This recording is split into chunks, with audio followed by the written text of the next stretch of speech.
സായിയോടും ഫാമിലിയോടും അത് ഒത്തിരി സന്തോഷം, ഒത്തിരി നന്ദിയുണ്ട്. കൈകൂപ്പി ഞാൻ അവരുടെ അടുത്ത് വണങ്ങുന്നു.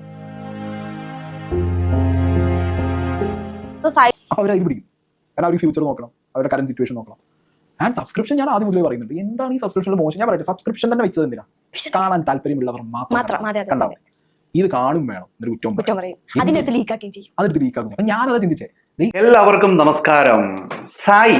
സായി രേണുവിന്റെ വീട്ടിൽ പോയി ഒരു AC വെച്ച് കൊടുത്തു. നല്ല കാര്യം തന്നെയാണ്.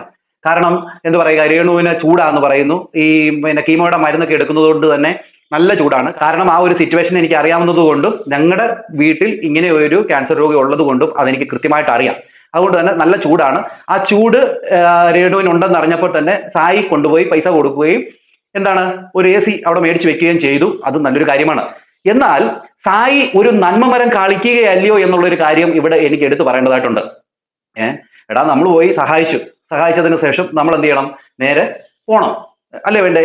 ഇതുപോലെ എത്രയോ ആൾക്കാരെ എത്രയോ പേര് സഹായിക്കുന്നുണ്ട്. പക്ഷേ രേണുവിനെ മാത്രം സഹായിച്ചത് സോഷ്യൽ മീഡിയയിൽ ഒരു ഇന്റർവ്യൂ മൂലം അത് ഇടുകയും എന്നിട്ട് സായി പറയുന്ന ഒരു കാര്യമുണ്ട്, നമ്മൾ ഇങ്ങനെ ചിലരെ സഹായിച്ചു കഴിഞ്ഞാൽ അത് പൊതു സമൂഹം അറിയണം. അങ്ങനെ അറിയാൻ വേണ്ടിയാണ് ഇങ്ങനെ ഒരു വീഡിയോ എന്നുള്ള രീതിയിലൊക്കെ പറയുന്നുണ്ട്. അത് മാത്രവുമല്ല, ഈ പറയുന്ന ഇന്റർവ്യൂ എടുക്കുന്ന ചാനല് ആണ് സായിയെ വിളിച്ചതെന്നും അല്ലാതെ സായിക്ക് ഇതിനൊന്നും താല്പര്യമില്ലെന്നും ഒക്കെയാണ് പറയുന്നത്. രേണു ഇതിനോടകം സ്റ്റോറി ഇട്ടെന്നും ഒക്കെ സായി എൻ്റെ അടുത്ത് പറയുന്നുണ്ട്. എന്നാൽ സായി പറഞ്ഞ കുറച്ച് കാര്യങ്ങളുണ്ട് മക്കളെ, നിങ്ങൾ കേൾക്കണം. അതിൻ്റെ അകത്ത് ചില കമന്റുകളൊക്കെ വന്നിട്ടുണ്ട്. എന്താ പറയുക, സായി പൈസ കൊടുത്തു, സായി ഇതിനകത്ത് എന്താ പറയുക രേണുവിനെ വെച്ചുകൊണ്ട് 40-48 വീഡിയോ ഇട്ടിട്ടുണ്ട്, അതിൽ നിന്ന് കിട്ടിയ ഒരു വരുമാനം സായി കൊണ്ട് കൊടുത്തു, അതുപോലെ മറ്റുള്ള ബ്ലോഗേഴ്സ് ഒക്കെ കൊണ്ട് കൊടുക്കണം എന്ന രീതിയിലും പറയുന്നു. അത് മാത്രവുമല്ലാതെ ഒരു കമന്റ് അതിനകത്ത് വന്നത് ഇങ്ങനെയാണ്. അതിനകത്ത് അത് നമ്മളെയാണ് പറയുന്നത്, നമ്മളെ കുറ്റപ്പെടുത്തിക്കൊണ്ട് ഒരു കമന്റ് അതിൻ്റെ അകത്ത് വന്നിട്ടുണ്ട്. ഞാൻ കാണിച്ചു തരാമേ, ഒരു നിമിഷം കമന്റ് എടുക്കട്ടെ. കമന്റ് എന്ത് ചെയ്യേ? Aneesh blog, Athul blog, Shafeena Baby, പിന്നെയുമുണ്ട് കുറെ പേർ അനുഭവിക്കും. അതായത് ജീവിക്കാൻ വേണ്ടി രേണു ഇങ്ങനെയുള്ള കാര്യങ്ങളൊക്കെ ചെയ്തു. അതിൻ്റെ അകത്ത് ഏറ്റവും കൂടുതൽ വിമർശിച്ചത് ഞങ്ങളാണെന്നൊക്കെ പറഞ്ഞുകൊണ്ട് ഞങ്ങളെ പറയുന്നുണ്ട്. ഓക്കെ, ഇത് ഈ സായിയുടെ വീഡിയോ വന്നേ പിന്നാണ്. എന്നിട്ട് പറയുന്നുണ്ട് കുറെ പേര് ഞങ്ങൾ എന്തുകൊണ്ട് പൈസ കൊടുക്കുന്നില്ല എന്ന രീതിയിലൊക്കെ പറയുന്നുണ്ട്. ഓക്കെ, ഈ പറയുന്ന രേണുസുതിക്ക് അസുഖം വന്നത് മൂലം രേണുസുതിക്ക് നിരവധി സൈഡിൽ നിന്നും സഹായങ്ങൾ കിട്ടുന്നുണ്ട്.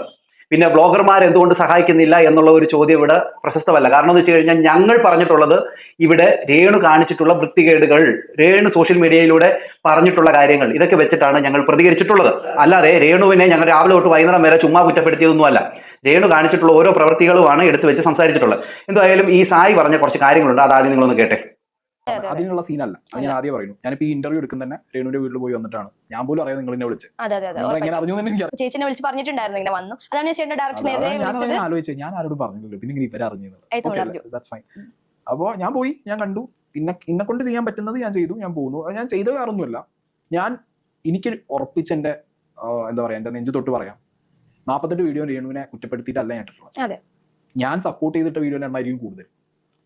പിന്നെ രേണുവിനെതിരെ പറഞ്ഞിട്ടുണ്ടെങ്കിൽ രേണു എന്ന് പറഞ്ഞുള്ള ആ ഒരു ഹ്യൂമൻ ബീങ്ങിനെതിരെ അല്ല പറഞ്ഞു, അവർ ചെയ്ത സിറ്റുവേഷനെ പറഞ്ഞു.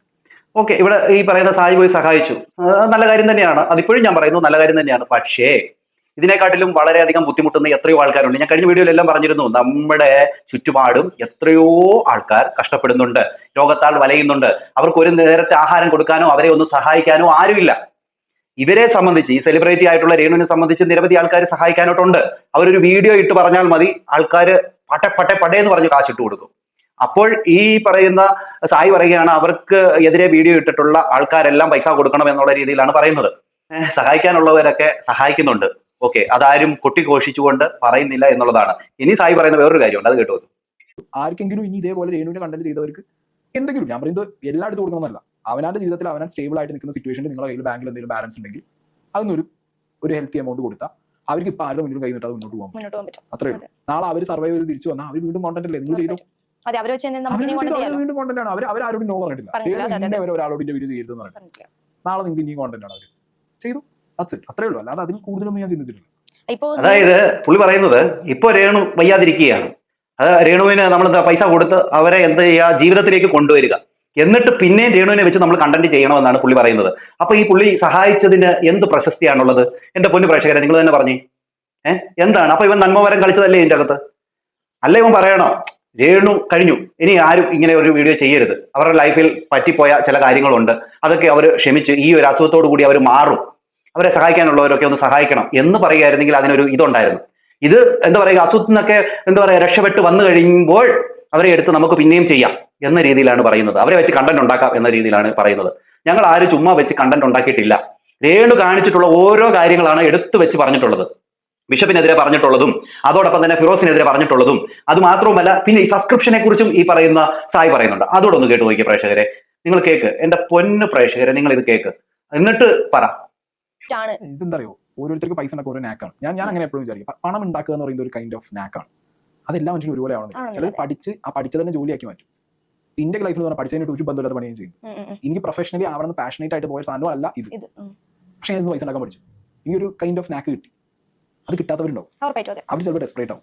അങ്ങനെ നടക്കുന്ന സമയത്താവും അവർക്ക് ഒരു ഇൻകം സോഴ്സ് എവിടെയെങ്കിലും ഓപ്പൺ ആയി കിട്ടും. അപ്പോൾ അവർ അതിൽ പിടിക്കും. കാരണം അവർ ഫ്യൂച്ചർ നോക്കണം, അവരുടെ കറന്റ് സിറ്റുവേഷൻ നോക്കണം. ആൻഡ് സബ്സ്ക്രിപ്ഷൻ ഞാൻ ആദ്യം മുതലേ പറയുന്നുണ്ട്, എന്താണ് ഈ സബ്സ്ക്രിപ്ഷനിൽ മോശം? ഞാൻ പറയട്ടെ, സബ്സ്ക്രിപ്ഷൻ തന്നെ വെച്ചത് എന്തിനാ? കാണാൻ താല്പര്യമുള്ളവർ മാത്രം കണ്ടാവും. ഇത് കാണും വേണം എന്നൊരു കുറ്റം പറയും, അതെടുത്ത് ലീക്കാക്കും. അപ്പൊ ഞാനത് ചിന്തിച്ചേ, നിങ്ങൾ പൊട്ടന്മാരാണ്. സബ്സ്ക്രിപ്ഷൻ വെക്കുന്നേ വേണ്ടവൻ ആവശ്യക്കാരൻ കാശ് കൊടുത്ത് കണ്ടോളാം, പബ്ലിക് ന്യൂസൻസ് ഉണ്ടാക്കുന്നില്ല. ഇല്ല, അവര് പ്രൈവറ്റ് ആയിട്ടാണ്. ഇനി ഇതൊരു വലിയ നിയമപരമായിട്ടുള്ള കോംപ്ലിക്കേഷൻ. ഇവിടെ സായി പറഞ്ഞ കാര്യം കേട്ടോ, സബ്സ്ക്രിപ്ഷനിൽ എന്താണ് കുഴപ്പം എന്നാണ് ഈ പറയുന്ന സായി പറയുന്നത്. അതായത് അവർ പൈസ കൊടുത്ത് കയറി കണ്ടിട്ട് അവർ രസിച്ചോട്ട്, മറ്റാർക്കൊക്കെ എന്താണ് കുഴപ്പം, നമ്മളെ പോലെയുള്ളവർക്ക് എന്താണ് കുഴപ്പം എന്നാണ് സായി പറയുന്നത്. സായി ഈ കാര്യത്തിൽ വിമർശിച്ചിട്ടുണ്ട് ഇല്ലേ? പോട്ടെ, എന്താണ് രേണുസുതി കാണിച്ചത്? സബ്സ്ക്രിപ്ഷന്റെ അകത്ത് ജീവിക്കാൻ വേണ്ടി ഇങ്ങനെ ഒരു അസുഖം ഉണ്ടെന്ന് അറിഞ്ഞ രേണു എന്തിനാണ് ഈ സബ്സ്ക്രിപ്ഷന്റെ അകത്ത് പോയിട്ട് രേണുവിന്റെ ഈ പറയുന്ന മാല, വയറ്, അതോടൊപ്പം തന്നെ എന്തൊക്കെയാണ് കാണിച്ചത്, നാക്കിട്ട് ഇതാക്കുന്നതും എന്തൊക്കെ രേണു കാണിച്ചു? ഇവിടെ രേണുവിന് അറിയാം ഇങ്ങനെ ഒരു അസുഖം ഉണ്ടെന്ന്. ആ അസുഖം അറിഞ്ഞു വെച്ചിട്ടാണ് സബ്സ്ക്രിപ്ഷൻ തുടങ്ങിയെന്ന് പറയുന്നു. എന്നാൽ അതിന്റെ അകത്ത് നല്ല നല്ല വീഡിയോ ഇട്ടിട്ട് രേണുവിന് കൊണ്ടുപോകാമായിരുന്നു. അപ്പൊ അതിന്റെ അകത്ത് ഇങ്ങനെയുള്ള കാര്യങ്ങൾ കാണിക്കുന്നതിന് ആൾക്കാരെടുത്ത് വിമർശിച്ചതാണ് ഇപ്പം കുറ്റം. രേണു എന്ത് ചെയ്തു എന്നുള്ളൊരു ചോദ്യം വരുന്നത് ഇതുകൊണ്ടാണ്. ഓക്കെ, വെളിയിൽ വേറൊരു രീതിയിൽ രേണു വീഡിയോ ഇടുകയും സബ്സ്ക്രിപ്ഷന്റെ അകത്ത് വേറെ രീതിയിൽ ശരീരഭാഗങ്ങൾ കാണിച്ച് വീഡിയോ ഇടുകയും ചെയ്യുന്നതാണ് കുറ്റം. മനസ്സിലാവുന്നുണ്ടല്ലോ? മറ്റുള്ളവരെ ചെയ്യുന്നുണ്ടല്ലോ, അതെന്താ കാണാത്തതെന്ന് ചോദിച്ചു കഴിഞ്ഞാൽ മറ്റുള്ളവരാരും ഇങ്ങനത്തെ പരിപാടി എന്താ പറയാ, ഞാൻ ഗൃഹകട റെപ്രസെന്റേറ്റീവ് ആണെന്നോ അല്ലെങ്കിൽ ഞാൻ ഇങ്ങനത്തെ ഇതാണെന്നൊന്നും പറഞ്ഞ് ആരും വന്നിട്ടില്ലായിരുന്നു.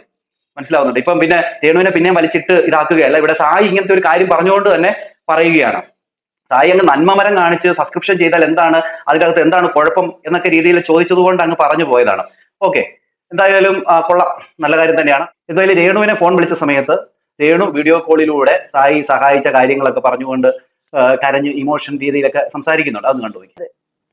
എനിക്ക് സത്യം പറഞ്ഞാൽ ഞാൻ ന്യൂസ് കണ്ടായിരുന്നു വരുന്നത്, പക്ഷെ സത്യമായിട്ട് എനിക്ക് സന്തോഷമായി, ഒരുപാട് സന്തോഷം. ഞാൻ ആ എമൗണ്ടിന്റെ കാര്യം ഒന്നും പറയില്ല, സായി ചേട്ടനത് പറയാൻ ആഗ്രഹിക്കുന്നില്ല. എനിക്ക് നല്ലൊരു എമൗണ്ട് എനിക്ക് തന്നു. ഞാൻ ഇവിടെ ചൂട് പിടിച്ച് കിടക്കുമായിരുന്നു. സായി വൈഫും സിജോയും വൈഫും കൂടാണ് വന്നത് എന്നെ കണ്ട് സംസാരിച്ച്. ഞാനിപ്പം ഹടകടപ്പാണ് കിടക്കുന്നത്, എനിക്ക് എഴുന്നേക്കാൻ പോലും വയ്യ. പക്ഷെ അവർ പോയപ്പോ ഞാൻ പുറകെ പോയി, ഒരു നല്ലൊരു എമൗണ്ട് തന്നെ ചേച്ചി വേഗം പോയി AC മേടിക്കാൻ പറഞ്ഞു. ഞാൻ ഓടിച്ചെന്ന് ഇവരുടെ അടുത്ത് കൊടുത്തിട്ട് ഇവരോടിപ്പോയി എന്റെ ചേച്ചി ചേട്ടൻ പോയി AC മേടിച്ച് നാളെ ഫിറ്റ് ചെയ്ത് ശരീരത്തിലെ ചൂടൊക്കെ മാറും. സായി അത് വലിയൊരു ഉപകാരമാണ് എനിക്ക് ചെയ്തത്. എന്താ പറയാ, ഞാൻ ആ തുകയൊന്നും ഞാൻ പറയുന്നില്ല, പക്ഷെ അത് വലിയൊരു തുക തന്നെയാണ്. എന്റെ ലൈഫിൽ എനിക്കത് ഭയങ്കര സന്തോഷമായി. ഒരുപാട് പേര് എന്നെ വന്ന് കണ്ട് എന്റെ സുഹൃത്ത്, ഞാൻ ആവശ്യപ്പെട്ടിട്ടല്ല കേട്ടോ, ഒരിക്കലും ഞാൻ ആവശ്യപ്പെട്ടിട്ടല്ല, ഒരു പൈസ ആരോട് ഞാൻ ആവശ്യപ്പെട്ടിട്ടില്ല. പക്ഷെ എന്റെ സുഹൃത്തുക്കളും എന്റെ വീട്ടുകാരും എന്നെ ഒരുപാട് സഹായിക്കും. എന്റെ യൂട്യൂബ് ചാനൽ വരെ വീഡിയോ എടുത്ത് തരാനും ഒക്കെ എന്റെ ആങ്ങളമാരെ സഹായിക്കുന്നു. കരീഷ്മയാണെങ്കിലും രേണുവിന്റെ അസുഖം പെട്ടെന്ന് തന്നെ ഭേദമാകട്ടെ എന്ന് തന്നെയാണ് പ്രാർത്ഥിക്കുന്നത്. കാരണം എന്ന് വെച്ച് കഴിഞ്ഞാൽ ആർക്കും, ഒരു ശത്രുക്കൾക്ക് പോലും ഇങ്ങനത്തെ ഒരു രോഗം വരരുതേ എന്ന് ആഗ്രഹിക്കുന്ന ആൾക്കാരാണ്. പക്ഷേ എന്ന് വെച്ചുകൊണ്ട് രോഗം ആരും വിശുദ്ധരാക്കുന്നില്ല എന്ന് ഞാൻ പലപ്പോഴായിട്ട് പറയുന്നുമുണ്ട്. കാര്യം എന്ന് വെച്ച് കഴിഞ്ഞാൽ രേണു ചെയ്തു വെച്ച കാര്യങ്ങളാണ് ഞങ്ങളുടെ അടുത്ത് റിയാക്ട് ചെയ്തത്. അല്ലാതെ ഞങ്ങളെ എന്താ പറയുക, പിന്നെ വേറെ ഒരു രീതിയിലേക്ക് ചിത്രീകരിക്കുന്നതിനോട് ഒരു താല്പര്യവും ഇല്ലതാനോ. മനസ്സിലാവുന്നുണ്ടോ? ഇപ്പം അതിലായിക്കോട്ടെ, ഞാനായിക്കോട്ടെ, ഷബീന മേഡം ആയിക്കോട്ടെ, പിന്നെ ആരാണ് റിയാക്ഷൻ വീഡിയോ ചെയ്ത ഓരോ മനുഷ്യരും, അവരെല്ലാം ഈ പറയുന്ന രേണു കാണിച്ച തെറ്റുകളെയാണ് ചൂണ്ടിക്കാണിച്ചത്. ചിലരൊക്കെ കുറച്ച് ഓവറായിട്ടും കുറ്റപ്പെടുത്തിയിട്ടുണ്ടാവാം, ചിലർ അവരവരുടെ ശൈലിക്ക് അനുസരിച്ചാണ് ഓരോരുത്തർ ഓരോ രീതിയിൽ അവർ അവതരിപ്പിച്ചിട്ടുണ്ടാകുക. ആ ഒരു മാറ്റമേ ഉള്ളൂ. എന്ന് വെച്ചുകൊണ്ട് രേണു ചെയ്ത തെറ്റുകളെ ആരും കാണാതിരിക്കുന്നില്ല. അത് എല്ലാവരും മനസ്സിലാക്കുക. ഇവിടെ ഇപ്പൊ സായി പോയി അവരെ സഹായിച്ചത് എനിക്ക് അത് നല്ല കാര്യമായിട്ട് തന്നെയാണ് തോന്നുന്നത്. പക്ഷെ അതിന്റെ ഇടയിൽ കൂടെ സായി പറഞ്ഞ ചില കാര്യങ്ങൾ, സായി അവിടെ നന്മമരം എന്ന് പറയുന്ന ആ ഒരു പോസ്റ്റർ എടുത്ത് മുഖത്തൊട്ടിക്കാൻ കാണിച്ച ആ ഒരു ഇത്, അതൊക്കെ നമുക്ക് അങ്ങോട്ട് അംഗീകരിച്ച് തരാൻ പറ്റത്തില്ല. പിന്നെ പലരും വന്നിട്ട് കമന്റ് ബോക്സിൽ നമ്മളെയൊക്കെ വെച്ചിട്ട് പിന്നെ എന്താ പറയുക, നിങ്ങളൂടെ സഹായിച്ചുകൂടെ എന്ന രീതിയിലൊക്കെ ചോദിക്കുന്നുണ്ട്. എടാ, നമുക്കും ആഗ്രഹമുണ്ട്, നമ്മൾ സഹായിക്കും. ഞങ്ങൾ നിരവധി ആൾക്കാരെ സഹായിക്കുന്നുമുണ്ട്. നമ്മുടെ കുടുംബത്തിലും ഇങ്ങനെയുള്ള പേഷ്യന്റ് ഉണ്ടേ. അപ്പം അവരെ ആരും വന്നിട്ട് വേറെ ആരും വന്ന് സഹായിക്കുന്നില്ല. കാരണം എന്ന് വെച്ച് കഴിഞ്ഞാൽ അറിയുന്നില്ല ആരും. മനസ്സിലാവുന്നുണ്ടോ? രേണുവിനെ സംബന്ധിച്ചിടത്തോളം രേണുവിന് പൈസ കിട്ടാൻ ഒരു കുഴപ്പവുമില്ല, പെട്ടെന്ന് തന്നെ കിട്ടും. അതുപോലെയല്ല മറ്റുള്ളവര്. ഇപ്പൊ RCCക്ക് അത് കടന്ന് എത്രയോ ആൾക്കാർ ബുദ്ധിമുട്ടുന്നുണ്ട്. കോട്ടയം മെഡിക്കൽ കോളേജിൽ എത്ര പേര് ബുദ്ധിമുട്ടുന്നുണ്ട്. ആഹാരത്തിന് പോലും വകയില്ലാതെ ആ പൈസയുടെ ഇവർ ചികിത്സയ്ക്ക് വേണ്ടി എടുത്തുപയോഗിക്കുന്നവർ എത്ര പേരുണ്ട്. അതുകൂടെയൊക്കെ നമ്മൾ കാണണം എന്നുള്ള കാര്യമാണ് എനിക്ക് പറയാനുള്ളത്. പിന്നെ സായി പണ്ട് ഒരു ക്യാൻസർ പേഷ്യന്റിന്റെ വിഷയത്തിൽ ഇടപെട്ട് അവർക്ക് എന്ത് പറയുക ഒരു പൈസ കിട്ടാത്ത രീതിയിൽ സംസാരിച്ച ഒരു വ്യക്തിയാണ്. ആ വ്യക്തിയാണ് ഇന്ന് വന്നിട്ട് ഇവിടെ ഈ പറയുന്ന രേണുവിന്റെ ഇതുമായിട്ട് ബന്ധപ്പെട്ട് സംസാരിക്കുന്നത്. അപ്പോ എത്ര ജെനുവിനിറ്റി ഉണ്ടെന്ന് എനിക്കറിയത്തില്ല. എന്നാലും ഇവിടെ വന്നിട്ട് മീഡിയയിൽ ഇന്റർവ്യൂ കാണിച്ചിട്ട് ഈ പറഞ്ഞ കാര്യങ്ങളൊക്കെ കാണുമ്പോൾ കൊള്ളാം എന്ന് തന്നെ പറയാം. എന്താണ് പ്രേക്ഷകരെ, നിങ്ങൾക്ക് നിങ്ങളുടെ അഭിപ്രായങ്ങൾ മസ്റ്റായിട്ടും കമന്റ് ചെയ്യുക. അടുത്ത വീഡിയോ കാണുന്നവർക്ക് എല്ലാവർക്കും ബൈ.